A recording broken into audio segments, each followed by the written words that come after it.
The miracle of feeding the 5,000 is recorded in all four Gospels: Matthew 14:13-21, Mark 6:30-44, Luke 9:10-17, and John 6:1-14.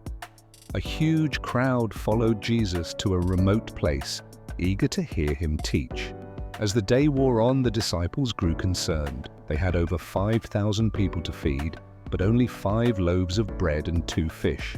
The practical answer seemed to be sending everyone home for food. But Jesus told the disciples, "You give them something to eat."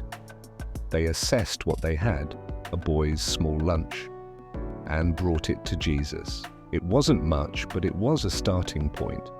Jesus gave thanks, broke the bread and fish, and had the disciples distribute the food to the crowd.